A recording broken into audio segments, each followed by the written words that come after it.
ঢাকা দক্ষিণে রাস্তার ওপর কোরবানির হাট বসানো যাবে না, এজন্য কঠোর নজরদারি অব্যাহত রাখা হয়েছে বলে জানিয়েছেন মেয়র শেখ ফজলে নূর তাপস। সকালে জাতীয় ঈদগাহে ঈদের প্রধান জামাত আয়োজনের সার্বিক প্রস্তুতি পরিদর্শন শেষে একথা জানান তিনি।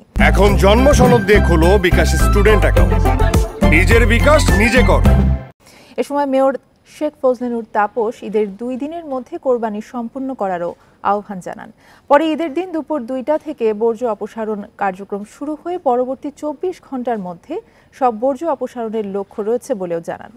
ঈদ জামাত প্রসঙ্গে বলেন, জাতীয় ঈদগাহে এবার একসাথে 35,000 মুসল্লি নামাজ আদায় করতে পারবেন। ভারী বৃষ্টি হলেও জলাবদ্ধতার শঙ্কা নেই, মুসল্লিরা যেন স্বাচ্ছন্দ্যে নামাজ আদায় করতে পারে সে ব্যবস্থা নেওয়া হয়েছে। তো আমরা আশাবাদী যে স্বাচ্ছন্দ্যেই পশুর হাটগুলো পরিচালিত হবে এবং সকলে সেখান থেকে কোরবানির পশু ক্রয় করতে পারবেন, কারো কোনো বিড়ম্বনা হবে না। এবং যদি কোনো রকম কোনো সমস্যা সৃষ্টি হয়, আমাদের যেই হাট কেন্দ্রিক নিয়ন্ত্রণ কক্ষ আছে, তাছাড়া আমাদের কেন্দ্রের নিয়ন্ত্রণ কক্ষ যে কোনো জায়গায় আমাদেরকে অবগত করলে আমরা অবশ্যই তাৎক্ষণিক আমরা ব্যবস্থা নিতে পারবো।